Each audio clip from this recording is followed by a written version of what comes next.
السلام علیکم ناظرین، پاکستان خبر ٹی وی کے پروگرام مائنڈ گیج کے ساتھ میں ہوں خالد بھٹی۔ آج کے اس پروگرام میں ہم بات کریں گے ایرانی صدر ابراہیم رئیسی جو کہ ایک ہیلی کاپٹر کے حادثے میں اس دنیا سے چلے گئے، وہ جاں بحق ہو گئے۔ ان کے اس حادثے کے حوالے سے ایران کی حکومت نے اب تک کسی پہ الزام نہیں لگایا اور بہت محتاط اب تک رد عمل دیا ہے ایران کی حکومت نے سرکاری طور پر، لیکن ایران کے کچھ سابقہ عہدیداران جن میں سابق وزیر خارجہ بھی شامل ہیں، وہ البتہ انگلی اٹھا رہے ہیں اسرائیل کے اوپر اور امریکہ کے اوپر۔ لیکن اسرائیل نے بھی تردید کی ہے اور اسرائیل نے کہا ہے کہ وہ اس میں ملوث نہیں ہے، اور امریکہ نے بھی کہا ہے کہ ان کا اس میں کوئی عمل دخل نہیں ہے۔ ایرانی صدر ابراہیم رئیسی جو کہ ایک ہارڈ لائنر کنزرویٹو کے طور پہ پہچانے جاتے ہیں، قدامت پسند سیاستدان کی حیثیت رکھتے ہیں، اسلامی انقلاب کے بعد ایران میں جو ایک مذہبی رجیم جو ہے وہ وجود میں آئی تھی 1979 کے اسلامی انقلاب کے بعد، تو اس کے اہم رہنماؤں میں سے ایک تھے۔ 20 سال کی عمر میں انہوں نے جوڈیشری جوائن کی اور صدر بننے سے پہلے وہ ایران کے پروسیکیوٹر جنرل بنے۔ مظاہروں کے حوالے سے اور ایران کے اندر جو اسلامی نظام نافذ ہے وہاں پہ جس بھی شکل میں وہ ہے، اس کی مخالفت کرنے والوں کے بارے میں صدر ابراہیم رئیسی بہت سخت موقف رکھتے تھے۔ ان کی شہرت یہ تھی کہ جتنے بھی مظاہرے ہوئے اور جو گرفتار ہوئے، جن کو سزائیں سنائی گئیں، اس میں صدر ابراہیم رئیسی کا بہت اہم کردار تھا، اور وہ 2021 میں منتخب ہوئے تھے۔ پہلا صدارتی الیکشن وہ ہار گئے تھے حسن روحانی سے، لیکن دوسری کوشش میں وہ کامیاب ہوئے، اور اس کے بعد اب وہ سیکنڈ ٹرم جو ہے وہ اس کی طرف دیکھ رہے تھے کہ یہ حادثہ پیش آیا۔ وہ گئے تھے دراصل آذربائیجان کی سرحد کے قریب ایک ڈیم کا افتتاح کرنے، جہاں آذربائیجان کے صدر بھی موجود تھے۔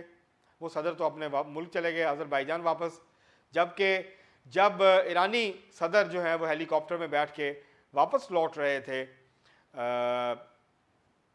اپنے جہاں انہوں نے جانا تھا، تو 3 ہیلی کاپٹر کا قافلہ تھا۔ ایک ہیلی کاپٹر میں صدر ابراہیم رئیسی اور وزیر خارجہ موجود تھے۔ اس ہیلی کاپٹر کو حادثہ پیش آیا اور پہاڑی علاقے کے اندر جہاں بارش ہو رہی تھی شدید اور شدید دھند تھی، وہاں پر ان کا ہیلی کاپٹر جو ہے وہ حادثے کا شکار ہوا، اور وہ ہیلی کاپٹر گرا تو اس کو آگ لگ گئی، جس کی وجہ سے جو ہے وہ جو صدر تھے اور باقی عہدیداران تھے ان کے ساتھ اعلیٰ عہدیدار تھے، جس میں ترجمان بھی تھے، سپریم لیڈر جو ہیں ایران کے آیت اللہ خامنئی کے، ان کے جو ترجمان تھے وہ بھی موجود تھے، وزیر خارجہ بھی تھے اور گورنر بھی تھے مشرقی آذربائیجان کے اور جو ہے وہ تبریز کے۔ تو بہرحال اس حادثے کے نتیجے میں بڑا نقصان ہوا۔ اب سوال یہ، اب یہ بحث شروع ہو گئی ہے کہ کیوں یہ حادثہ پیش کیوں آیا؟ کیا خراب موسم کی وجہ سے یہ حادثہ پیش آیا ہے یا یہ سازش ہوئی ہے؟ بہت سارے لوگ سازشی تھیوریاں پیش کر رہے ہیں، کیونکہ ایران کی بہت شدید ٹینشن چل رہی تھی اس حادثے سے پہلے اسرائیل کے ساتھ، اور اسرائیل نے جو ہے وہ ایران کے جو ہے وہ حملہ کیا، اس کے بعد جوابی حملہ کیا ایران نے ڈرونز کے ذریعے اور میزائلوں کے ذریعے، راکٹس کے ذریعے اسرائیل کے اوپر، جس کے بعد کشیدگی میں بہت زیادہ اضافہ ہو گیا۔ بہت سارے لوگ تو یہ بات کر رہے ہیں کہ شاید اسرائیل نے بدلہ لینے کے لیے جو ایران نے حملہ کیا تھا، یہ اس نے جو ہے یہ سازش کی ہے یا اس نے اس کو ٹارگٹ کیا ہے۔ کچھ لوگ مجاہدین خلق جو کہ اپوزیشن گروپ ہے اور مسلح گروپ ہے ایران کا، اور وہ ایران کی جو اسلامی حکومت ہے اس کے خلاف جو ہے وہ اس کے لیے خلاف جدوجہد کر رہے ہیں، اس کے خلاف مسلح جدوجہد میں شریک ہیں، سبوتاژ کی کارروائیاں بھی وہ کرتے رہتے ہیں۔ ان کے اوپر حوالے سے بھی الزام لگ رہا ہے کہ شاید امریکہ نے ان کو استعمال کیا ہے۔ تیسرا الزام یہ لگ رہا ہے کہ شاید امریکہ اور اسرائیل نے مل کے یہ کوئی پلان کیا جس کے نتیجے میں یہ حادثہ پیش آیا اور صدر ابراہیم رئیسی جو ہیں وہ اپنی جان سے ہاتھ دھو بیٹھے۔ اب یہ سازشی تھیریاں ہیں، ابھی تک کوئی سائنٹیفک، کوئی مٹیریل، کوئی ٹھوس شواہد سامنے نہیں آئے کہ یہ حادثہ کیوں پیش آیا۔ لیکن ایک بات بڑی یقینی ہے ناظرین، میں دراصل اس کی طرف آپ کی توجہ جو ہے وہ مبذول کروانا چاہتا ہوں آج کے اس ولاگ کے ذریعے، وہ ہے کہ صدر جو ہیں ایران کے وہ 42 سال پرانا ہیلی کاپٹر استعمال کر رہے تھے۔ امریکہ نے 1979 کے بعد جو شاہ ایران کو اسلحہ دیا تھا، 1979 کے انقلاب سے پہلے جہاز تھے، ہیلی کاپٹرز تھے اور بہت سارا اسلحہ تھا، فوجی اسلحہ تھا، ان کے پرزے دینے بند کر دیے تھے امریکہ نے 1979 کے انقلاب کے بعد. اور ایران جو ہے اس کے اوپر جہاں اقتصادی پابندیاں عائد ہیں، جہاں جس کا ایران کی اکانومی کو بہت زیادہ نقصان ہوا، اور اب کئی سال ہو گئے ہیں ان پابندیوں میں مسلسل اضافہ ہوتا جا رہا ہے. جب کوئی طاقتور ملک، امریکہ جیسا سامراجی ملک جو دنیا کی سب سے بڑی فوجی، سیاسی اور معاشی طاقت ہے، وہ جب کسی ملک کے اوپر یورپ کے ساتھ مل کے، یورپ کے جتنے سامراجی ممالک ہیں، بڑی طاقتیں ہیں یورپ کی اور امریکہ، جب وہ مل کے کسی ملک کے اوپر اقتصادی پابندیاں لگاتے ہیں تو وہ ملک اقتصادی طور پہ اس کو بہت بڑی نقصان اور تباہی کا سامنا کرنا پڑتا ہے. اور یہ ایران کے ساتھ بھی ہو رہا ہے. ایران کے پاس اگر تیل نہ ہو تو ایران کی اکانومی کب کی کولیپس کر گئی ہوتی. ایران اگر جو ہے وہ چین اور روس کا اس کو تعاون حاصل نہ ہوتا تو ایران کی اکانومی جو ہے وہ مغرب کی جو پابندیاں ہیں اس کے نیچے کب کی دب چکی ہوتی اور بہت برا حال ہوتا. ایران سروائیو کر پایا ہے، ایک تو روس کی مدد، دوسرا ارد گرد کے جو ممالک ہیں ان کی مدد، اور اس کے ساتھ ساتھ چین کے ساتھ جو اس کی شراکت داری ہے، تصویراتی شراکت داری ہے، اس نے بھی اہم کردار ادا کیا. لیکن ایک اور بڑا فیکٹر ہے ایران میں جو معیشت بچی ہوئی ہے، اس کی وجہ یہ ہے کہ آج بھی ایران کی معیشت کا بڑا حصہ ریاست کی ملکیت ہے، پرائیویٹ سیکٹر کے پاس نہیں ہے. تو اس وجہ سے ایران جو ہے یہ اقتصادی پابندیوں کے باوجود اس کی اکانومی اگرچہ بہت زیادہ ترقی نہیں کر رہی، لیکن اس کے باوجود پچھلے 2 سال اس کی اکانومی ریسیشن میں تھی، لیکن اس کے بعد آہستہ آہستہ اس کی اکانومی نے جو ہے وہ ترقی کرنی شروع کی اور اس میں بہتری آنی شروع ہوئی. لیکن جو اصل پوٹینشیل ہے ایران کی معیشت کا، ایران کے اوپر جو امریکہ کی اور یورپ کی اقتصادی پابندیاں ہیں، اس کی وجہ سے وہ پوری جو اس کا پوٹینشیل ہے ترقی کرنے کا، وہ اس حساب سے ترقی نہیں کر پا رہا. اب صدر جو ایران کے صدر ہیں، اس حادثے میں امریکی اقتصادی پابندیوں کا کیا تعلق ہے؟ دراصل اصل بات یہ ہے کہ یہ جو ہیلی کاپٹرز ہیں بیل 212، بیل 212 یہ ہیلی کاپٹر ہے، امریکہ نے دیے تھے شاہ ایران کے دور میں. لیکن جب اسلامی انقلاب آ گیا 1979 کا تو اس کے بعد امریکہ نے پرزوں کی فراہمی بتدریج بند کرنا شروع کر دی.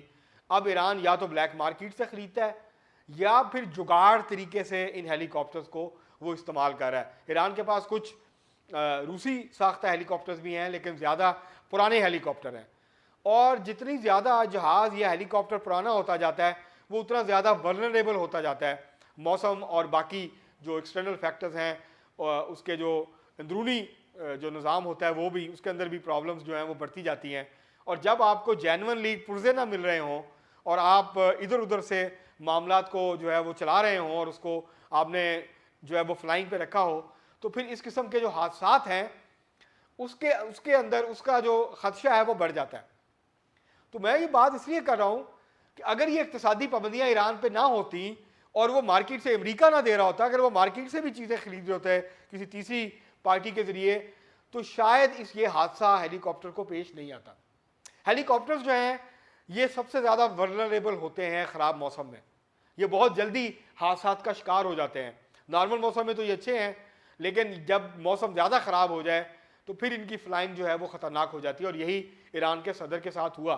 کچھ لوگ یہ بھی سوال اٹھا رہے ہیں کہ 3 ہیلی کاپٹر اڑے تھے، 2 چلے گئے، ایک جو ہے وہ حادثے کا شکار کیوں ہوا؟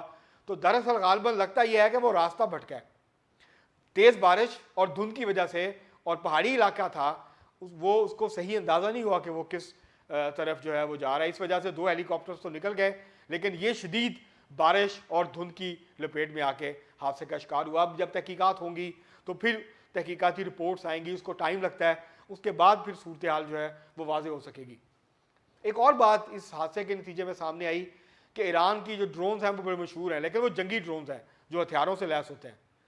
جو دوسرے ڈرون ہیں سویلین مقاصد کے لیے جو ڈرون ہیں، تو ترکی کا جو ڈرون تھا اس نے ایرانی صدر کے ملبے کا اور جہاں وہ حادثہ ہوا اس جگہ کا تعین جو ہے وہ ترکی کے ڈرون نے کیا. کہ ترکی جو ہے وہ ڈرون ٹیکنالوجی میں یورپ کے بعد جو ہے وہ سب سے آگے نظر آتا ہے. جو بڑے ممالک ہیں جو کہ بہت زیادہ ایڈوانس ہیں، جو بہت ایڈوانس اور اچھی قسم کے ڈرونز بناتے ہیں، اس میں ترکی کا بھی شمار ہوتا ہے. تو دراصل یہ جو اقتصادی پابندیاں ہیں وہ اس ایران کی جو صنعت ہے، ایران کی جو تجارت ہے، ایران کی جو اوورآل معیشت ہے، اس کے اوپر اثر انداز ہو رہی ہیں. اس کے ساتھ ساتھ جو ایوییشن انڈسٹری ہے اس کو بہت بری طرح سے ہٹ کر رہی ہیں. ایران کے جو ایئر لائن ہے اس کا جو آپریشن ہے وہ محدود ہے، اس کو پرزوں کے حصول میں بہت ساری جو ہے وہ مسائل کا سامنا ہے، نئی ٹیکنالوجی کے حصول میں بہت سارے مسائل کا سامنا ہے. تو اس حادثے کو اس نقطہ نگاہ سے بھی دیکھا جا سکتا ہے کہ یہ امریکی جو ایرانی عہدیداران ہیں وہ پرانے جہاز اور پرانے جو ہیلی کاپٹرز ہیں وہ استعمال کرنے پہ مجبور ہیں. ایران کے مختلف جہازوں کے پہلے بھی حادثات ہو چکے ہیں، اس کی وجہ وہ اقتصادی پابندیاں ہیں، وہ پابندیاں ہیں جو کہ ایران کے اوپر امریکہ نے لگائی ہوئی ہیں. اور ابھی یہ پابندیاں ایران نے اعلان کیا، افسوس کا اظہار بھی کیا ہے صدر رئیسی کے ہیلی کاپٹر کے حادثے کا، لیکن ساتھ ہی کہا ہے کہ وہ اقتصادی پابندیاں مزید سخت کرنے جا رہا ہے اور وہ بڑھاتے جا رہے ہیں. مختلف جو شعبے ہیں، مختلف جو ریاستی اہلکار ہیں ان کو شامل کرتے جا رہے ہیں ان اقتصادی پابندیوں میں. جب 6 ممالک کا معاہدہ ہوا تھا نیوکلیر پروگرام کے اوپر، اس کے بعد تھوڑی سی پابندیاں ہٹی تھی تو ایرانی اکانومی نے بہت تیزی سے ترقی کرنی شروع کی تھی. لیکن اس کے بعد پھر ٹرمپ جب آیا تو ٹرمپ نے آ کے اس معاہدے سے وڈرا کر لیا اور پھر دوبارہ سے وہ ساری پابندیاں لگا دی، بلکہ مزید بھی جو پابندیاں تھیں وہ ایران کے اوپر لگا دیں. تو ایران کی جو حالات ہیں اس کے اندر بہت بڑا عمل دخل ہے ایران، امریکہ کی، یورپ کی مسلسل جو اقتصادی پابندیاں ہیں اس کے اوپر. مثلا اگر آپ یہ دیکھیں پاکستان ایران جو پائپ لائن ہے وہ پاکستان اس لیے شروع نہیں کر سکا اب تک کہ امریکہ نے اس کے اوپر جو ہے وہ پابندیاں ہیں، اور امریکہ جو ہے وہ شاید اس کمپنی کے اوپر پابندیاں لگا دے، پاکستان پہ پابندیاں لگا دے اگر پاکستان جو ہے وہ ایران کے ساتھ گیس پائپ لائن کے پروجیکٹ کو آگے بڑھاتا ہے. اس طرح اور بہت سارے جو ہے وہ تعاون ہو سکتے ہیں بہت سارے ممالک کا، جو کہ اس وجہ سے نہیں ہو رہا کہ امریکہ کی اقتصادی پابندیاں ہیں. تو اس لیے اس بات کو نظر انداز نہیں کیا جا سکتا کہ یہ جو ہیلی کاپٹر حادثہ تھا اس کے اندر امریکی اقتصادی پابندیوں کا بڑا اہم کردار ہے. اور امریکہ کی جو جارحانہ، کیونکہ اس کی وجہ ہے ایران کو جو پیسہ اپنے صحت پہ، اپنے انفراسٹرکچر پہ، باقی چیزوں کے اوپر، سویلین سائڈ کے اوپر خرچ کرنا چاہیے، لوگوں کے معیار زندگی کو بلند کرنے کے لیے خرچ کرنا چاہیے، وہ جو اسرائیل کا، یورپ کا اور امریکہ کا ایک بہت ہارڈ لائن رویہ ہے ایران کی طرف، اس کی وجہ سے ایران کو اپنی حفاظت کے لیے اور دفاعی ساز و سامان کے اوپر بہت زیادہ پیسہ خرچ کرنا پڑتا ہے. اور پابندیوں کی وجہ سے اس کو بہت ساری چیزیں جو ہیں وہ جو بلیک مارکیٹ ہے وہاں سے مہنگے داموں خریدنی پڑتی ہیں. تو اس لیے وہ جو باقی شعبے ہیں وہ نظر انداز ہو رہے ہیں اس وجہ سے. اور ایران کے اوپر جو دباؤ ہے ظاہر ہے وہ بھی بہت زیادہ ہے ان پابندیوں کی وجہ سے. ایران کی حکومت اور ایران جو ہے وہ اگرچہ اسے مسلسل نبردازماں ہے اس ساری صورتحال سے، لیکن یہ جو حادثہ ہوا ہے اور جو ایویشن کے اوپر ایران کے اوپر پابندیاں ہیں وہ اب اپنے اثرات بہت کھل کے سامنے آ رہے ہیں. اب تک کے لیے اتنا ہی، بہت شکریہ.